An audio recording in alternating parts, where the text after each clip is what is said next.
In this first video to help biomedical engineering students to write lab reports, we will consider the purpose of lab reports and then give some points to think about before you write, while you write, and after you have finished writing. First, the purpose of lab reports. Lab reports help you to become more familiar with experimental procedures and how to derive findings from experiments. They document the findings of your experiment and communicate the significance of those findings. In the report, you should include all the necessary information for other people to repeat the experiment. If there is a research element in the experiment, you should write the report in a way that allows others to replicate the observations. Now we will consider some general points to note when writing the lab report. Here are some things to consider before your experiment, while collecting the data, and before you start writing.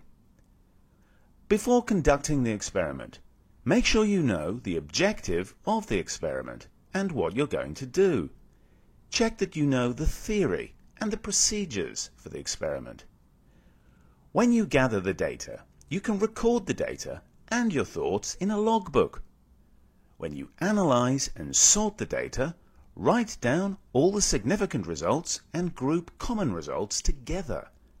Then, decide on what results you want to show your readers and consider how the data should be presented. Draw conclusions from your data and take note of contradictory results. Collect all the raw data to put in the appendix. Now you are ready to make an outline of your report. Next, some things to consider while you're writing. Make sure you include all the necessary sections and subsections of the lab report. Include any contradictory results. Be honest. Make sure your ideas are logical and logically linked. And finally, some things to consider after you have written the report. Always reread and proofread your work. Even experienced writers need to do this to find mistakes and see if any points are missing. Make sure your conclusions are supported by your findings. Check the references. Make sure you have cited all your sources in and at the end of your writing, and that you have followed the specified referencing style.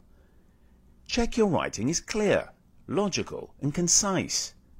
Finally, check for grammar and vocabulary errors. This concludes the first video. The second video will look at the various sections of a lab report.